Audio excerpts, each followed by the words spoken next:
स्वागत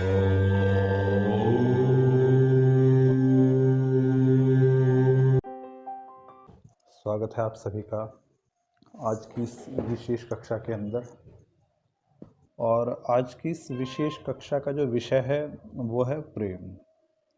और प्रेम भी कैसा, संतों की दृष्टि में, साधुओं की दृष्टि में, कवियों की दृष्टि में, कि आखिर प्रेम है क्या। प्रेम और ध्यान आदि कुछ ऐसे विषय हैं, प्रेम और मन, जो शुरू से ही मेरे बड़े प्रिय विषय रहे हैं। इनके ऊपर मुझे बोलना बड़ा अच्छा लगता है।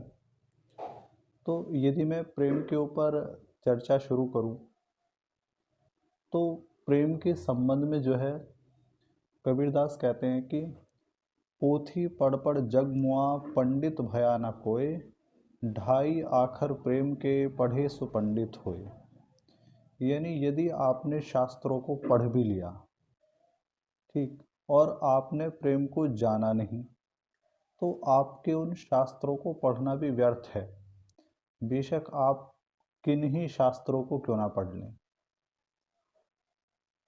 और प्रेम के संबंध में यदि मैं गुरु गोविंद सिंह की बात करूं, वो कहते हैं कि साच कहूँ सुन लेहो सभे, जिन प्रेम कियो तिन्हीं प्रभ पायो। यानी कि मैं बड़े सच्चे मन से बात कहता हूँ, अपने अनुभवों के आधार पर कहता हूँ कि जिस मनुष्य ने प्रेम करा है ना, सच में उसने ही परमात्मा को प्राप्त कराया। यदि प्रेम के संबंध में मैं रहीम की बात करूं, तो रहीम कहते हैं कि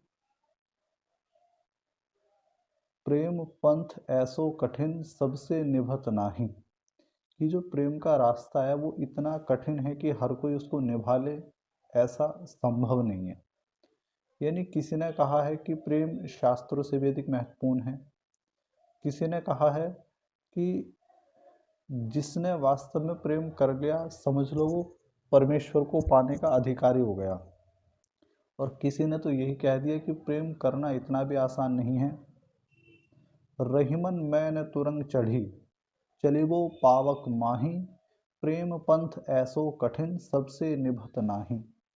कि जैसे कोई किसी घोड़े के ऊपर सवार हो जाए और वो किसी ऐसे जंगल के अंदर चले जिसमें आग लग रही हो, तो कितना कठिन है। सड़क पे यदि आग लग रही हो और उस आग में चलना कितना कठिन है, ठीक इसी प्रकार प्रेम करना, प्रेम को निभाना जो है ना, बड़ा कठिन है, इतना सहज नहीं है।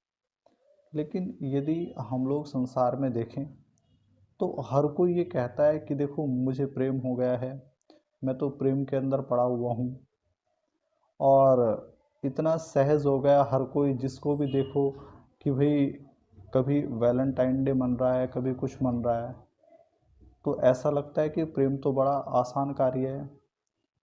ठीक है भाई, वो 3 शब्द आई लव यू किसी को कह दो, प्रेम हो गया। तो ऐसा लगता है कि बड़ा आसान है। लेकिन हमारे जो ये पूर्वज हुए हैं, ये कहते हैं कि प्रेम पंथ ऐसो कठिन सबसे निभत नाही। कि प्रेम इतना कठिन है कि हर कोई उसको निभा नहीं सकता। और आज देखा जाए तो ऐसा लगता है कि इससे आसान दूसरा कुछ है ही नहीं। प्रेम के नाम पर पता नहीं क्या क्या हो रहा है। तो आखिर प्रेम है क्या? यदि मैं अपने शास्त्रों की बात करूं या अपने विद्वानों की बात करूं, तो वो इस विषय पर बोलने से बड़ा बचते हैं। क्यों नहीं बोलते, मैं तो इसको बहुत ज़्यादा समझ नहीं पाता। बाकी उनकी भाषा के अंदर ध्यान भी है, और जो है संध्या हवन सब कुछ आ जाता है, लेकिन प्रेम शब्द बहुत कम आता है। शायद मुझे ऐसा नहीं लगता कि आर्य मंचों के ऊपर प्रेम की कोई बात भी करता हो। लेकिन फिर मैं क्यों प्रेम के ऊपर बहुत अधिक बोलता हूँ? आखिर प्रेम वास्तव में है क्या, जिसकी इतनी अधिक महत्ता भी बताई गई है और जिसको इतना अधिक कठिन भी बता दिया गया। तो यदि प्रेम के संबंध में मीरा की दृष्टि को देखें, तो मीरा कहती है कि हेरी मैं तो प्रेम दीवानी, मेरा दर्द न जाने कोई। और अंत में वो पंक्ति में कहती है कि मीरा की प्रभु पीड़ मिटेगी जब वैद सावलिया होए। कि मेरी जो पीड़ा है वो तभी दूर होगी जब स्वयं श्री कृष्ण आके उसको दूर करें, दूसरा कोई उसको दूर नहीं कर सकता। तो यदि प्रेम के ऊपर आपसे चर्चा करना प्रारंभ करूं तो मैं सबसे पहले तो यही कहूँगा कि प्रेम किसको किससे हो ये आवश्यक नहीं है। प्रेम अपने आप में वास्तव में एक संपूर्ण भाव है। ये नहीं है कि स्त्री पुरुष के मध्य हो रहा है या मित्र मित्र के मध्य हो रहा है। क्योंकि यदि मैं मीरा की बात करूं तो मीरा और श्री कृष्ण का जो प्रेम है ना, यदि बड़े गहराई से आप लोग देखोगे तो श्री कृष्ण को गए हुए 5000 वर्ष हो चुके हैं और मीरा जो है अभी कुछ ही समय पहले की है। मुश्किल से 400-500 साल पहले मान लें, ज़्यादा मानना हो तो, और थोड़ा बहुत और ज़्यादा हो सकता है। लेकिन श्री कृष्ण को तो पूरे 5000 वर्ष हो चुके। लेकिन यहाँ ये जो समय की दूरी है ना 5000 वर्ष की, ये भी बड़ी छोटी हो गई। क्यों? क्योंकि प्रेम है। यानी यदि प्रेम है तो ना तो समय की दूरी बहुत कुछ होती, ना ही स्थान की दूरी बहुत कुछ होती। और एक चीज़ और समझ लेना कि प्रेम किस रूप में है प्रारंभ में, ये भी बहुत अधिक महत्व नहीं रखता, लेकिन वो बाद में किस रूप में जा रहा है उस चीज़ का बड़ा महत्व है। बहुत सारे यदि हम उदाहरण देखें तो यदि प्रेम के ऊपर हम लोग विचार करें तो एक नाम बहुत अधिक आता है, वो आता है राम और सीता का। ठीक। अब सीता को यदि रावण लेके भी चला गया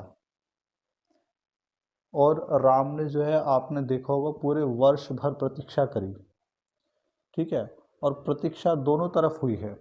उधर राम की तरफ भी प्रतीक्षा हुई है, इधर सीता की तरफ भी प्रतीक्षा हुई है श्री राम की। ठीक। और उस वर्ष भर की प्रतीक्षा में जो है एक पत्नी के प्रति एक प्रभु राम का प्रेम ही था कि उन्होंने जो है सागर के ऊपर पुल भी बनाया, ठीक, और राक्षसों का वध भी करा और उसको जो है वो लेके भी आए। यहाँ यदि देखा जाए ना तो केवल एक प्रेम ही आपको दिखाई देगा। तो प्रेम वास्तव में किसी भी रिश्ते के भीतर हो सकता है। यदि हम लोग अपने क्रांतिकारियों की बात करें प्रेम के संबंध में, तो भगत सिंह की जब रिश्ता तय हो गया, माँ चाहती थी कि भाई इसका रिश्ता हो, ठीक है, इसका विवाह हो, लेकिन वहाँ हुआ क्या? भगत सिंह ने ये कहा कि देखो मैंने तो जो है आज़ादी को ही अपनी दुल्हन मान लिया और मैं किसी और से उसके अलावा शादी कर नहीं सकता। और कितने खुश होकर उन्होंने जो है फांसी के फंदे को चूम लिया। तो वहाँ भी क्या है, आप उसको देशभक्ति कह सकते हो, लेकिन वो देशभक्ति भी तो एक प्रेम का ही स्वरूप है। भाई अपनी मातृभूमि के प्रति प्रेम, जिसका परिणाम जो है कि भगत सिंह ने जो है स्वयं ही वरण कर लिया फांसी के फंदे का। तो ये क्या है, उनका प्रेम ही तो है ये। हम ऋषि दयानंद की भी बात करें तो ऋषि दयानंद ने भी जो है एक गुरु के प्रति, अपने आचार्य के प्रति उनका प्रेम ही था कि जितने समय वो गुरुकुल में रहे हैं उन्होंने गुरुकुल में गुरु जी की पूरी सेवा करी 3 वर्ष। कहते हैं कि यमुना जी के अंदर से जो है बहुत गहराई से वो जल लेके आते थे और गुरु जी के स्नान के लिए, पीने के लिए। गुरु जी ने कितनी बार पिटाई भी कर दी, कितनी बार निकाल भी दिया, लेकिन फिर भी वो बार बार गुरु के पास में आते रहे। और ये गुरु का अपने शिष्य के प्रति प्रेम था कि शिष्य को निकाल भी देते लेकिन फिर भी उसको एंट्री दे देते। ये कहीं ना कहीं उनका प्रेम था। तो ये आवश्यक नहीं है कि प्रेम किसके मध्य हो, लेकिन ये जरूर आवश्यक है कि प्रेम हो तो सही। जिन रिश्तों में प्रेम नहीं है, ठीक, वो कभी बहुत ऊंचाई को छू नहीं पाएंगे। और जैसा कि गुरु गोविंद सिंह ने कहा है कि साच कहूँ सुन लेहु सभे, जिन प्रेम कियो तिन ही प्रभ पायो। कि ये मैं कहता हूँ कि जिसने प्रेम किया है ना वही परमात्मा को पाता है। इसका आखिर मतलब क्या है कि परमात्मा को प्रेम करने से व्यक्ति किस प्रकार पा सकता है? आखिर ऐसा क्यों कहा गया? अब जिन लोगों ने कहा है वो भी असाधारण है, ऐसे साधारण व्यक्ति नहीं है कि भाई किसी गली के घूमने वाले ने बात कह दी हो, चाहे किसी ने प्रेम को जो है शास्त्रों से ऊपर बता दिया हो, चाहे किसी ने प्रेम को सबसे कठिन बता दिया हो और चाहे किसी ने कह दिया हो कि प्रेम के माध्यम से जो है परमात्मा मिल जाता है, तो इन्होंने यदि ऐसा कुछ कहा है ना, तो वो अपने आप में जो है महत्व रखने वाला है। वो कोई साधारण नहीं है कि किसी ने कुछ भी कह दिया हो। देखो, यदि मैं प्रेम के संबंध में आपसे और भी बात करूं, तो प्रेम जिन्होंने किया है वो उस चीज़ को जान सकते हैं। जिन्होंने प्रेम किया है, वास्तव में जिन्होंने प्रेम किया है, ठीक, उनको उस चीज़ की जानकारी कि हाँ वास्तव में प्रेम होता क्या है। ठीक, जैसे एक माँ भी अपने बच्चे से प्यार करती है, तो बच्चे के लिए यदि उसको कुछ भी करना पड़ जाए किसी समय, तो वो ये नहीं सोचती कि मुझे कष्ट हो रहा है, अपितु उसको ये रहता है कि मैं इसके लिए कुछ कर पाऊँ। तो सबसे पहली चीज़ तो ये समझना कि प्रेम जो है ना वो हमेशा अकारण होता है, उसका कोई कारण नहीं होता। जहाँ प्रेम का कारण है ना, वो कारण के समाप्त होने पे प्रेम भी समाप्त हो जाएगा। तो जो अकारण है ना, वही वास्तव में प्रेम है। तो प्रेम का पहला लक्षण तो हमेशा ये समझना कि जब आपकी कुछ पाने की इच्छा नहीं रहती और देने की बहुत अधिक कामना होती है, तो समझ लेना कि वहाँ प्रेम है। अब भगत सिंह ने यदि फांसी को चूमा, तो भगत सिंह की क्या इच्छा थी? क्या आपको लगता है कि भाई शरीर छूटने के बाद में व्यक्ति, क्या कुछ लोग सोचते होंगे कि आज़ादी मिलेगी, स्वतंत्रता मिलेगी, लेकिन जो व्यक्ति हंस के फांसी के फंदे को चूम रहा है उसको बाद का क्या कुछ पता है? वो तो फांसी के साथ में उसका तो वहाँ अंत हो ही गया, शरीर तो वहाँ छूट ही गया, आगे जैसा होगा वैसे होगा। भाई किसी को हम में से ये थोड़ी ना पता है कि हमारा अगला जन्म क्या होगा या पिछला जन्म क्या होगा। अर्थ इसका ये नहीं है कि हम लोग जन्मों को नहीं मानते, लेकिन ये सत्य है कि पता तो किसी को कुछ है नहीं, लेकिन फिर भी वो इतने खुश हो गए, भगत सिंह हो, सुखदेव हो, राजगुरु हो, फांसी के फंदे को चूम रहे हैं। तो इसका अर्थ क्या है कि बस देने की इच्छा है, लेने की कोई कामना नहीं है। तो यदि आपके भीतर किसी के भी प्रति, वो कोई भी हो सकता है, यदि आप में से किसी के भी प्रति भीतर ये भावना है ना कि मैं दूं और बदले में मुझे कुछ नहीं चाहिए, बदले में मुझे यदि कुछ चाहिए तो यही कि बस वो खुश रहे, तो समझ लेना कि यहाँ प्रेम है। ठीक, और ये बहुत बड़ी भावना है, इतनी बड़ी भावना है कि सबके भीतर ये भावना उठ नहीं सकती। इसीलिए जो है प्रेम को बहुत ऊंचा स्थान दिया गया है, क्योंकि जब आप अपने पास में कुछ बचा के ही नहीं रखना चाहते, आप बस लुटा देना चाहते हो दूसरों के लिए। ठीक, तो इतना, जो ये कहते हैं ना कि मन लागो मेरो यार फकीरी में, ये फकीरी यही तो है। एक तो अमीरी होती है जिसमें व्यक्ति चाहता है दूसरे का भी मुझे मिल जाए, और एक फकीरी होती है जिसमें वो चाहता है कि जो मेरा है बस वो भी लुट जाए, उसको भी मैं दे दूं, उसको भी मैं बचा के ना रखूं। और ये भाव तभी आता है जब आपके भीतर प्रेम हो। प्रारंभ ऐसा हो सकता है कि प्रारंभ बहुत छोटा हो, प्रारंभ एक स्त्री पुरुष के मध्य आकर्षण से हो, ऐसा हो सकता है, ये कोई बड़ी बात नहीं है। ठीक है, लेकिन यदि वो आकर्षण आगे जाके ये रूप ले लेता है जिसमें दूसरे से कुछ पाने की आकांक्षा नहीं होती, बस देने देने की इच्छा होती है, तो समझ लेना वो मार्ग गलत नहीं होगा। हाँ, लेकिन यदि ऐसी स्थिति है कि बस दूसरे का मुझे मिल जाए, तो वो मार्ग समझ लेना प्रेम का मार्ग नहीं है। उस प्रेम की बात जो है आपके साधुओं ने नहीं करी है, आपके संतों ने उस प्रेम की बात नहीं करी है। वो तो उस प्रेम की बात करते हैं जिसमें बस देने की ही इच्छा होती है, लेने की कोई आकांक्षा होती ही नहीं है। होता क्या है कि दो व्यक्तियों के मध्य बहुत अधिक प्रेम होता है, उस प्रेम के कारण वो करते क्या हैं, घर बार छोड़ देते हैं, भाग भी जाते हैं, और फिर कुछ समय बाद खबर क्या मिलती है कि भाई दोनों के मध्य बहुत अधिक क्लेश है, और क्लेश के कारण क्या है, दोनों ने जो है एक दूसरे को छोड़ दिया, तलाक तक की नौबत आ गई। तो वहाँ क्या रहा? वहाँ वास्तव में वो प्रेम था ही नहीं, वहाँ वास्तव में वो प्रेम था ही नहीं। क्यों? क्योंकि प्रेम दूसरे से पाना चाहता ही नहीं है, प्रेम तो देना चाहता है। गुरु गोविंद सिंह, चार बेटे थे, चारों शहीद हो गए। दो को दीवार में चिनवा दिया गया, दो चमकौर की जो लड़ाई थी उसके अंदर शहीद हो गए। तो गुरु गोविंद सिंह की जो पत्नी थी उनको इस बात का ज्ञान नहीं था। वो गुरु साहब के पास में आई, उन्होंने कहा कि भाई साहबजादे कहाँ हैं, चारों बेटे कहाँ हैं। उन्होंने कहा ये जो सामने बैठी संगत है, ये जो महिलाएं हैं, जो पुरुष हैं, यही तो हमारे बेटे हैं। उसने कहा मैं इनकी बात नहीं कर रही, मैं अपनों की बात कर रही हूँ। तब गुरु गोविंद सिंह कहते हैं कि इन पुत्रन के शीश पे वार दिए पुत्र चार, चार गए तो क्या हुआ, बाकी बचे हजार। मैं जो समझाने के प्रयास आपको करना चाहता हूँ आप उसको समझना। देखो मैं कोई यहाँ प्रमाण नहीं दे रहा हूँ किसी चीज़ के, क्योंकि ये एक ऐसा विषय है जिसके ऊपर वाणी से बहुत अधिक बोला नहीं जाता। अब किसी गूंगे व्यक्ति को कुछ स्वाद पूछा जाए, मान लो किसी चीज़ के भीतर किस चीज़ का स्वाद भी है, और आप उससे पूछो कि इसका स्वाद क्या है, तो वो गूंगा क्या बताएगा उसको। महसूस कर सकता है लेकिन बता नहीं सकता, शब्द नहीं दे सकता।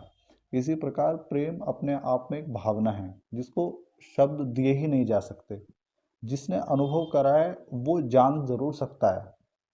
मैं बहुत उदाहरण देता हूँ कि सभी मिठाइयों का स्वाद मीठा ही होता है, चाहे वो आपकी जलेबी हो, रसगुल्ले हो, कोई भी कुछ क्यों ना हो।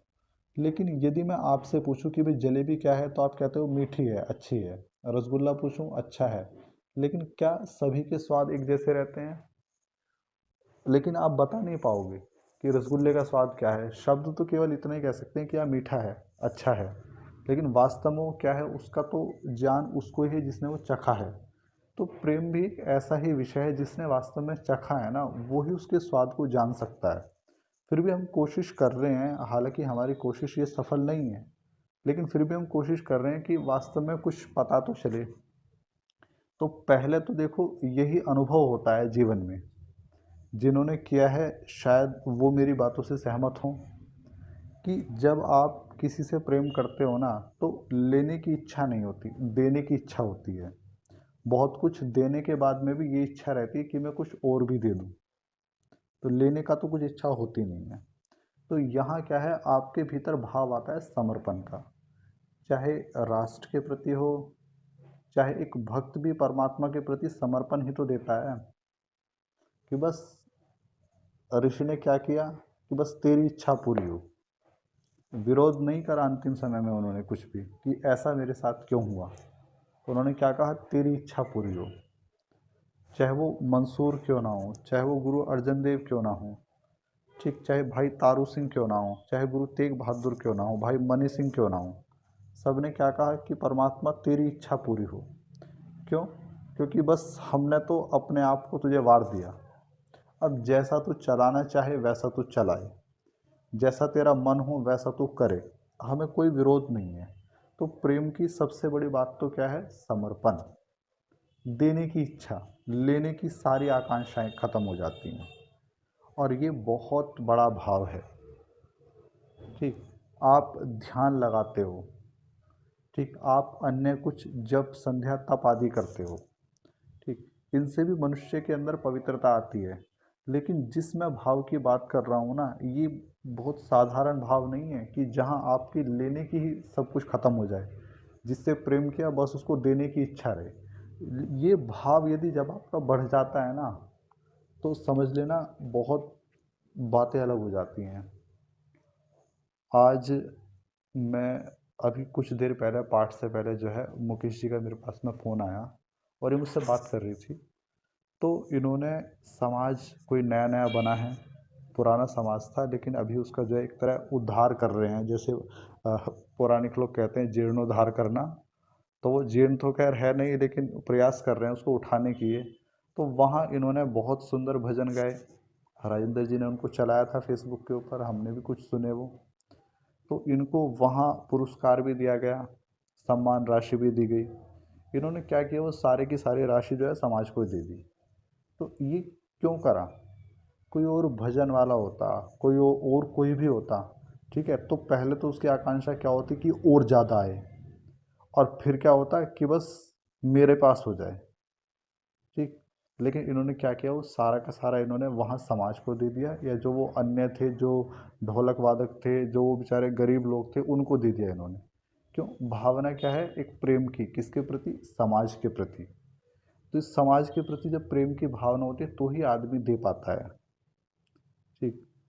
आप गौर कर लेना, आपके विद्वान कहीं देते नहीं हैं, उनकी बहुत देने की इच्छा नहीं है। क्यों? क्योंकि उनकी अधिकांश इच्छा तो क्या है, हाँ बहुत से ऐसा कह सकते हैं कि उनका तो ये कार्य है, मैं मानता हूँ उनका ये कार्य है, ठीक है। लेकिन ये तो विधान शास्त्रों ने भी बनाया है कि जो भी आपका कार्य होता है उसका 10वां हिस्सा तो आप दो। आप 10वां ना दो, 5वां हिस्सा दे दो। लेकिन वो देते नहीं है कहीं पे भी, उनकी देने की इच्छा ही नहीं होती है। क्यों? क्योंकि वो भाव ही नहीं है उनके भीतर। तो प्रेम एक इतना बड़ा भाव है, जिसके प्रति भी हो जाता है ना, आपका मन करता है कि मैं लुटा दूँ इसके ऊपर जो भी मेरे पास में है। ठीक। राजबाला जी पढ़ती हैं, जितना भी पढ़ती हैं, बहुत मेहनत करती हैं, बहुत मेहनत करती हैं, लेकिन बच्चों को पढ़ाती हैं। जो सीखती हैं सब कुछ देना चाहती हैं, मन में ये आता है कि मैं सब कुछ दे दूं। तो प्रेम बहुत विस्तृत चीज़ है, और इसीलिए तो कहा है कि जिस दिन आपके मन के भीतर ये भावना विस्तृत हो गई, संपूर्ण जगती के प्रति आपके मन में ये भावना आ गई कि मैं सभी के लिए कुछ दूं, तो परमात्मा तो सबसे करीब है ही। परमात्मा से फिर कोई दूर नहीं है। भावना बेशक एक व्यक्ति से उठे, बेशक आपकी प्रेमिका, पत्नी, पति, प्रेमी, कोई भी क्यों ना हो, किसी से भी उठे, लेकिन इस भावना के अनुभव को विस्तृत करना है। जब आपका अनुभव ये विस्तार को प्राप्त कर लेता है ना, तो फिर वो वाक्य सार्थक हो जाता है कि साच कहूँ सुन लेहु सभे, जिन प्रेम कियो तिन्हि प्रभ पायो। और यदि इसके विपरीत भावना रहती है कि दूसरे का भी मुझे मिल जाए, तो आप सच में बहुत दूर हो, परमात्मा से भी दूर हो, और जो अच्छाइयाँ भी है ना उनसे भी बहुत अधिक दूर हो। ऋषि दयानंद ने किया क्या? जो भी पढ़ा सब कुछ लुटाया, जो भी सीखा सब कुछ बांटा। भाई जिसके पास जो है देगा तो वही। अब ऋषि के पास में धन तो था नहीं, ज्ञान था, तो ज्ञान ही सबको लुटाया उन्होंने। ज्ञान कोई साधारण चीज़ थोड़ी ना है। अभी मैं कह रहा था कल, ज्ञानान मुक्ति ही, ज्ञान से तो मुक्ति तक हो जाती है व्यक्ति की। उन्होंने मुक्त करने वाला ज्ञान सबको लुटाया, सबके लिए एक समान भाव से रहे, सभी के प्रति एक समान उन्होंने व्यवहार करा। तो ये उनका एक प्रेम का ही तो भाव है, चाहे वो परमात्मा के प्रति था, चाहे वो समाज के प्रति था। बहुत सारी ऐसी घटनाएं ऋषि के जीवन की आती हैं कि उन्होंने जो है दूसरों के लिए जो है, समाज के अंदर जब उन्होंने कुछ विकृतियां देखी, लोगों की गरीबी देखी, तो उनको खुद इतना दुख होता था, बहुत ज़्यादा परेशानी होती थी, उनको रोना आता था, बेचैन हो जाते थे वो। तो ये राष्ट्र के प्रति उनका प्रेम था, तभी तो ये हो रहा है, तभी तो वो व्यक्ति सब कुछ देना चाह रहा है। तो प्रेम का सबसे बड़ा लक्षण तो ये है कि एक ऐसी भावना का उदय होना जिसमें आप बस देने की इच्छा करो। और ये भी बात सच है, देखो, हालांकि ये विषय बहुत लंबा है, मैं इसको इतने संक्षेप में नहीं कह सकता, मैं बोल ही नहीं सकता इसके ऊपर इतने संक्षेप में। लेकिन एक छोटा सा मैं और बात बताना चाहूँगा कि पति और पत्नी के मध्य जो आज संघर्ष है अधिकांश, उसका कारण यह है कि दोनों एक दूसरे से चाह रहे हैं, देना नहीं चाह रहे एक दूसरे को, एक दूसरे से लेना चाहते हैं। ठीक। एक दूसरे को कहीं ना कहीं एक बांध के रखना चाहते हैं। एक बहुत समय पहले जो है ना, एक कहानी पढ़ी थी मैंने, बहुत समय पहले, इंग्लिश की हमारी पुस्तक के अंदर कहानी थी, डिलेमा ऐसी कुछ नाम था उसका। उस कहानी के अंदर क्या था कि एक पति पत्नी थे, दोनों बहुत अधिक प्रेम करते थे एक दूसरे को। अब पति की इच्छा क्या थी, वो एक घड़ी चाहता था जो उसको बहुत अधिक प्रिय थी, बहुत अधिक अच्छी लगती थी। और पत्नी जो थी उसको, जैसे दोनों मार्केट में जा रहे थे, उसे एक जो है बालों में लगाने के लिए था कोई क्लिप जैसा, काफ़ी महंगा था, और उनकी स्थिति इतनी अच्छी नहीं थी, उसको वो बड़ा पसंद था। अब पति की ये इच्छा थी कि मैं पत्नी को वो जो बांधने वाला है वो दूं, और पत्नी की ये इच्छा थी कि भाई मैं उसको वो घड़ी दूं। तो कहानी बहुत अधिक मुझे स्मरण नहीं है, लेकिन कहानी अंत में ये कहती है कि पत्नी ने तो जो है जो अपने जो बाल थे उनको ही कटा के पति के लिए वो घड़ी लेके आई, ठीक है। और पति उसके लिए वो गुलदस्ता लेके आया जो भी बालों में लगाने का था। वो मैं फिर कह रहा हूँ बहुत अधिक स्मरण नहीं है, लेकिन उस कहानी बेशक वो छोटी सी थी, अंग्रेजी की पुस्तक की थी, लेकिन वो ये दिखाती है कि प्रेम की भावना देना चाहती है, लेने की इच्छा नहीं करती कभी भी। और आजकल जो ये विरोध होता है, ये जो झगड़े होते हैं, इसका कारण क्या है? लेने की इच्छा, ठीक, लेने की इच्छा। पत्नी चाहती है बहुत कुछ मिल जाए, बहुत कुछ, पति भी चाहता है बहुत कुछ मिल जाए, और दोनों जो है एक दूसरे को बांध के रखना चाहते हैं।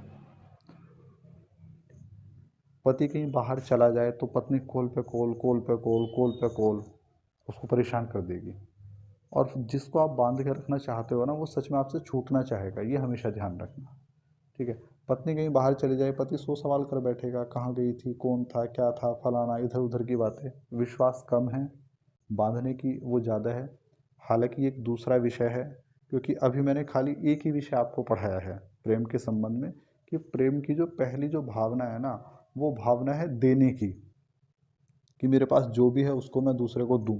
और मैं ये भी कहा है कि प्रेम किसी भी रिश्ते के मध्य हो सकता है, ठीक है। भावना हमेशा ये रहेगी। यदि मैं 12 बजे भी अपनी माताजी को कहूँ कि मुझे भूख लग रही है, तो उसकी तबीयत खराब है, कुछ है, वो बिल्कुल सोचेगी भी नहीं, वो तुरंत उठकर लग लग जाएगी। क्यों? उसको अपना शरीर नहीं दिखता, उसको कहीं ना कहीं मेरा सुख दिखता है। और सच्चाई ये भी है कि यदि मुझे पता है कि उनकी तबीयत खराब है, तो मैं उनसे कहूँगा ही नहीं, बेशक मुझे कितनी अधिक भूख लग रही हो, ठीक है। और पति पत्नी के मध्य भी ऐसे ही होता है, और अन्य जो रिश्ते हैं जहाँ भी प्रेम है वहाँ यही रहता है।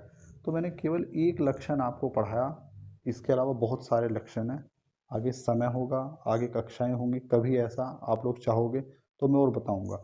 लेकिन मैंने एक लक्षण ये बताया कि प्रेम में देने की इच्छा होती है, लेने की इच्छा नहीं होती। आप लोग आज से ही यदि इसको शुरू कर दोगे अपने रिश्तों के मध्य, और धीरे धीरे इसको विस्तार देना शुरू कर दोगे, तो वो वाक्य सत्य हो जाएगा। प्रेम में दोष नहीं है, दोष हमारे भीतर होता है, हमारी कमियों में दोष होता है। प्रेम के अंदर दोष है ही नहीं, न कभी था, न कभी है, न कभी होगा। यदि हम दुखी हैं, ठीक, तो वो अपने कारण हो सकते हैं, प्रेम के कारण हम लोग नहीं हो सकते। तो पहला लक्षण आप ध्यान रखना। आगे और भी कई सारे लक्षण हैं, चाहे वो अहंकार त्यागने का लक्षण है, चाहे वो समर्पण वाला भाव है, चाहे वो सम्मान वाला भाव है, बहुत विस्तार हो सकता है, फिर कभी देखेंगे। तो आज की कक्षा तो हम लोग इतनी ही रखेंगे।